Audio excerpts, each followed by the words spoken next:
तो जैसे कि आपको आज की हेडिंग दिख रही है, आज क्या है भाई, हमारा एक समय आ गया है जिसमें हमको क्या सीखना है, मिड पॉइंट थ्योरम। क्या सीखना है, मिड पॉइंट थ्योरम। अब इस मिड पॉइंट थ्योरम का सवाल आपके दिमाग में आता होगा कि भाई मिड पॉइंट थ्योरम क्या होती है। तो मिड पॉइंट थ्योरम को समझाने के लिए मुझे क्या लेना पड़ेगा, एक ट्राइंगल लेना पड़ेगा, क्योंकि ये mid point theorem directly related है किससे, ट्राइंगल से।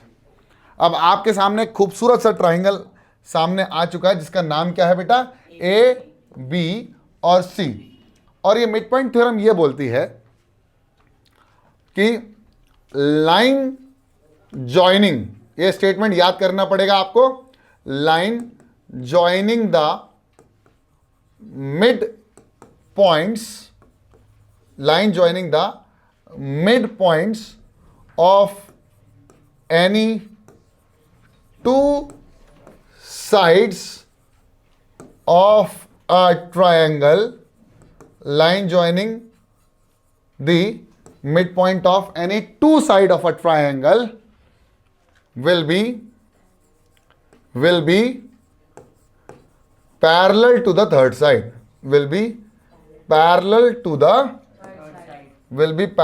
the third side, तीसरी साइड के पैरेलल होगी। अब आप बोलोगे सर किस चिड़िया का नाम है, ये क्या है, समझ में नहीं आ रहा, मैं समझाता हूं।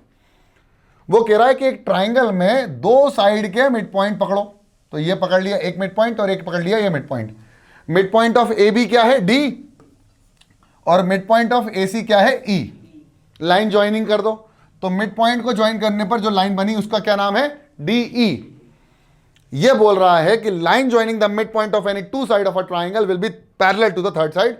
इन the sense we can say that कि हमको जो टू प्रूव करना है, क्या करना है, हमको टू प्रूव करना है, वो यह करना है मेरे प्यारे बच्चों कि डी ई जो होगा वो पैरेलल होगा बी सी के। बस हमको ये प्रूव करना है, क्या करना है, डी ई जो होगा वो पैरेलल होगा बी सी के। अब समझना है कि कंस्ट्रक्शन होगा कि नहीं होगा, बिल्कुल होगा, कंस्ट्रक्शन होगा और बेहतरीन बना देंगे अपन घर, खिड़की दरवाजे घर सब बना देंगे कंस्ट्रक्शन में। सबसे पहली चीज आपको यह समझनी है कि कंस्ट्रक्शन कैसे होगा, ठीक है। सर क्या कर रहे हैं, अरे ठीक है ना यार, कोई बात नहीं। तो देखो सबसे पहले इसको उठा के यहां ले आते हैं, ये। अब इसका कंस्ट्रक्शन किस तरह से होगा वो देखो। सबसे पहली चीज आपको डीई को आगे एक्सटेंड करना है, क्या करना है, डीई को एक्सटेंड करना है, और from C draw a line parallel to A B, draw a line parallel to A B to intersect DE at F, to intersect DE at F. जो मैं कर रहा हूं उसको मैं लिख रहा हूं, जो मैं कर रहा हूं उसको मैं लिख रहा हूं। तो मैंने क्या कंस्ट्रक्शन किया बताओ, एक्सटेंड, क्या किया मैंने, एक्सटेंड किया डीई को, और from C draw a line parallel to A B, draw a line parallel to A B to intersect DE at, to intersect DE at F. समझ में आया, बोलो हाँ या ना। तो इसका नामकरण कर दिया और इसको बोल दिया एफ, बोलो हाँ, बिल्कुल सही, बिल्कुल सही सर। अब हमको एक क्वाड्रिलेटरल मिल रहा है बी सी एफ डी, लेकिन इससे हमें कोई लेना देना नहीं। हमें लेना देना जो है वो इस ट्राइंगल से, जिसको मैं क्या करने जा रहा हूं मेरे प्यारे बच्चों, शेड करने जा रहा हूं, और अल्टीमेटली मुझे इन दोनों ट्राइंगल्स को क्या करना है, कॉन्ग्रुएंट करना है।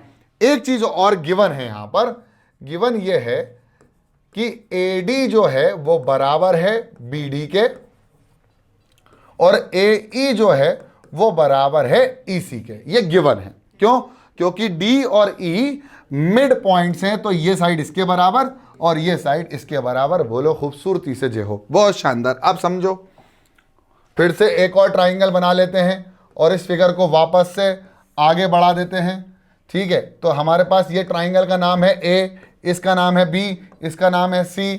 यहाँ पर मिड पॉइंट उचकाए और इन दोनों मिड पॉइंट को ज्वाइन कर दिया। जो हमारे पास आए मिड पॉइंट वो थे DE को एक्सटेंड किया और C से एक लाइन पैरेलल खींच दी किसके, AB के, जो कि DE को इंटरसेक्ट कर रही है एट F। बोलो हाँ या ना। ये हमने करा। अब हमको करना क्या है, हमने कंस्ट्रक्शन भी कर दिया, अब यहां से हम स्टार्ट कर रहे हैं हमारा खूबसूरती सा प्रूफ। तो प्रूफ में इन फिगर करना है और इन फिगर में इन ट्राइंगल करना है। In triangle AED, in triangle ADE और इन ट्राइंगल A के अपोजिट है C, तो CEF। बोलो हाँ या ना। तो हो जाएगा इन triangle ADE and triangle CEF। इन दोनों ट्राइंगल्स को हम कोशिश मात्र करेंगे कि ये क्या हो जाए मेरे प्यारे बच्चों, कॉन्ग्रुएंट हो जाए। क्या हो जाए, कॉन्ग्रुएंट। तो कॉन्ग्रुएंट करने की कंडीशन क्या क्या थी हमारे पास थी? S S S S A S A S A A A S और R H S, ये सारी कंडीशन हमारे पास थी। तो ये लाइन अगर पैरेलल है, ये एक्ट एज अ ट्रांसवर्सल, तो ये वाला एंगल इसके बराबर हो गया। बोलो हाँ या ना। ये लाइन पैरेलल, ये एक्टिंग एज अ ट्रांसवर्सल, तो ये वाला एंगल इसके बराबर हो गया। बोलो हाँ, बोलो जल्दी बोलो। और ये वाला दोनों साइड बराबर हो गई और ये एंगल इसके बराबर होगा। जो लेना है वो ले लो। क्या क्या ले ले बताते थे? साइड साइड एंगल एंगल, तो angle side angle, angle side angle. तो ASA से हम दोनों ट्राइंगल्स को क्या कर देंगे, कॉन्ग्रुएंट कर देंगे। हमें इसकी आवश्यकता नहीं है। तो in triangle ADE and triangle CEF, now angle DAE, angle DAE is equal to angle ECF। क्या सही बोला मैंने? ECF ADE। तो ये वाला एंगल और ये वाला एंगल आपस में बराबर है। बोल नहीं नहीं, गलत हो गया। DAE सॉरी, ये वाला एंगल और ये वाला एंगल के साथ कौन है, कौन के साथ में? C वाला। तो ये हो गया ECF। बिल्कुल सही है, दो एंगल इक्वल है। तो ये क्यों है इक्वल? क्योंकि AB is parallel to CF। AB is parallel to CF और AC acting as a transversal. AC is a transversal. बिल्कुल बिल्कुल जमा जमा के लिखना है। ये दोनों ट्रांसवर्सल हैं और अल्टीमेटली ये जब ट्रांसवर्सल है तो these are alternate interior angles. Alternate interior angles. बहुत खूबसूरती से हमने इन दोनों एंगल्स को बराबर कर दिया। बहुत शानदार। अब क्या, अब ये वाला एंगल हो गए तो इन दोनों को भी बराबर कर दो। AED, तो angle AED is equal to angle CEF which is equal to vertically opposite angles. ये सबको पता ही होगा कि अगर दो लाइन एक दूसरे को इंटरसेक्ट करती है तो उसके जो 4 एंगल बनते हैं उनमें से जो अपोजिट एंगल होते हैं वो बराबर होते हैं। उनको वर्टिकली अपोजिट एंगल्स कहते हैं। समझ में आया कि नहीं आया? बहुत बढ़िया, आ गया। तो हो गया फर्स्ट, ये हो गया सेकंड। अब तीसरा मुझे पता है कि AE is equal to EC, तो ये हो जाएगा AE is equal to CE। क्यों? क्योंकि ये तो गिवन है और ये गिवन के साथ साथ एक चीज और है कि E is the mid point of, E is the mid point of, बोलो E is the mid point of AC। बोलो हाँ, बिल्कुल सही। तो हम ये कह सकते हैं by angle side angle congruency, angle side angle congruency, we can say that these two triangle, that is triangle ADE, triangle ADE is congruent to triangle CFE है ना। ADE CFE, बहुत सही सर, बहुत सही। तो ये दोनों ट्राइंगल्स क्या हो जाएंगे, कॉन्ग्रुएंट हो जाएंगे। अब ये दोनों कॉन्ग्रुएंट हो गए तो इसमें अब हम क्या इस्तेमाल करेंगे, corresponding part of congruent triangle. नींद आ रही है सर? नींद आ रही है? अभी तुमने ही तो कहा था कि सर समझा दो, समझा रहे हैं, ठीक है। तो अब ये दोनों ट्राइंगल्स कॉन्ग्रुएंट हो गए। कॉन्ग्रुएंट हो गए इसका मतलब ये CPCT से दोनों साइड बराबर हो गई। इसका मतलब this two side, that is side CF। तो CF किसके बराबर हो जाएगा? AD is equal to CF by CPCT, और इसको हम बोलते हैं corresponding part of congruent triangles. क्या बोलते हैं?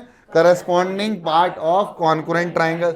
बहुत खूबसूरती से मुझे एक चीज समझ में आ गई। ये हो गई मेरी इक्वेशन नंबर 1। सिंस मुझे एक चीज और पता है कि जो AD है वो BD के बराबर है। बोलो हाँ या ना? बिल्कुल सही। तो ये हो गई इक्वेशन नंबर 2। तो from equation number 1 and from equation number 2 we can say that AD CF के बराबर है और AD ही BD के बराबर है। इसका मतलब CF किसके बराबर है? BD के बराबर है। बोलो हाँ या ना? बिल्कुल सही, ये दोनों बराबर हो गए फ्रॉम फर्स्ट एंड सेकंड। अब एक चीज और समझ में आ गई कि भैया ये दोनों बराबर भी हो गई और दोनों पैरेलल भी हो गई। क्यों? क्योंकि BDA are collinear. Since we know that, हम यहां से स्टार्ट करेंगे और बहुत खूबसूरती से सब कुछ लिखेंगे। हमको यह पता है कि AB is parallel to CF। बोलो हाँ या ना? तो therefore BD is also parallel to CF। बोलो हाँ या ना? क्योंकि AB और D, मैं कहूं ADB आर कोलिनियर पॉइंट्स। क्या बोलेगा मैं? कोलिनियर पॉइंट्स होते हैं, तो मैं इनको भी पैरेलल बोल सकता हूं। से इट इज इक्वेशन नंबर 4 और मैं दे देता हूं इसको इक्वेशन नंबर 3। अब मुझे एक चीज समझ में आ रही है कि एक पैरेललोग्राम नहीं, एक क्वाड्रिलेटरल के अंदर एक साइड बराबर भी है और वही साइड पैरेलल भी है। तो यहां थ्योरम इस्तेमाल कर सकते हैं। तो therefore from third and fourth we can say that कि यहां पर ये इन क्वाड्रिलेटरल BCFD, क्या बोलेंगे?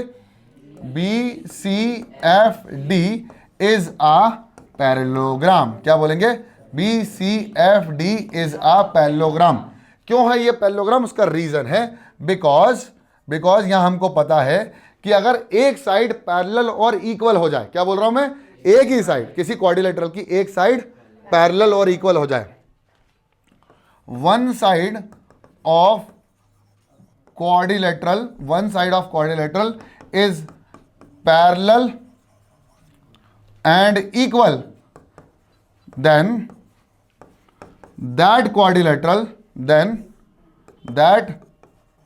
quadrilateral is a parallelogram. बोलो हाँ या ना? बिल्कुल सही सर। इसका मतलब ये हो गया कि ये पैरेललोग्राम हो गया, इसका मतलब अपोजिट साइड पैरेलल हो गई। तो एक तो साइड पैरेलल थी, BC is also parallel to DF, therefore BC is parallel to DF and therefore BC will be parallel to DE because DE and F are collinear। Same चीज यहां पर भी इस्तेमाल कर सकते हैं क्योंकि वो एक ही लाइन पर आ रहे हैं। तो जब ये पूरी साइड इसके पैरेलल है तो ये साइड भी इसके पैरेलल होगी। और यहां पर हमने हेन वाला या हेंस वाला, मुर्गी वाला प्रूव कर दिया। कैसे? तो BC is parallel to DE, sorry. तो जब BC पैरेलल टू DF है तो BC पैरेलल टू DE भी होगा। और इसका मतलब यह है कि किसी भी एक ट्राइंगल के अंदर अगर दो साइड की मिड पॉइंट को ज्वाइन किया जाए तो वो तीसरी साइड के क्या हो जाती है? पैरेलल हो जाती है। एक और चीज, जब मिड पॉइंट को मैं ज्वाइन करता हूं तो एक बात और ध्यान रखना कि ये जो DE होगा वो BC का आधा भी हो जाएगा। अब आप बोलोगे सर कैसे? कैसे? तो बता रहे हैं। क्या ये दोनों साइड बराबर होंगे? बोलो हाँ या ना? ये आधा भी होगा, अभी बता देता हूं। DE will be equal to EF, yes और नो, बाय CT, क्योंकि ये दोनों ट्राइंगल्स क्या थे? कॉन्ग्रुएंट। अब आपको एक चीज पता है कि ये DF की वैल्यू, ये DF की वैल्यू किसके बराबर है? बताओ। BC के बराबर है। बोलो हाँ या ना? DF की वैल्यू लिखने के लिए मुझे क्या करना पड़ेगा? DE को किससे प्लस करना पड़ेगा? EF से। तो DE plus EF is equal to DF, और DF की जगह मैंने ये रख दिया और उस किसके बराबर था? BC के बराबर था। बिल्कुल सही सर। अब एक बात बताओ, क्या DE और EF आपस में बराबर हैं? बिल्कुल सर। तो मैं एक काम करता हूं, DE की जगह तो DE रहने देता हूं और EF की जगह भी मैं DE लिख देता हूं, जो किसके बराबर हो जाएगा? BC के। DE plus DE, 2 into DE, यानी 2 times of DE will be equal to BC, यानी DE will be equal to half of BC। और बेटा ये बहुत इंपॉर्टेंट चीज है कि एक ट्राइंगल के अंदर अगर दो मिड पॉइंट को ज्वाइन कर दिया जाए तो तीसरी साइड से पैरेलल तो होती ही होती है, उसकी आधी भी होती है। ये दोनों एक साथ करवा दिए मैंने। क्या आपको मेरी बात पल्ले और पाले दोनों में आ गई? बोलो आ गई। क्या आप लोग आंख बंद करके लिख सकते हैं, बिना देखे लिख सकते हैं इस थ्योरम को जैसे एज इट इज मैंने लिखा है? आपके पास 10 मिनट है, 10 मिनट में आपको ये थ्योरम कंप्लीट जैसे मैंने समझाई है वैसे ही लिखनी है। आपका समय शुरू होता है अब।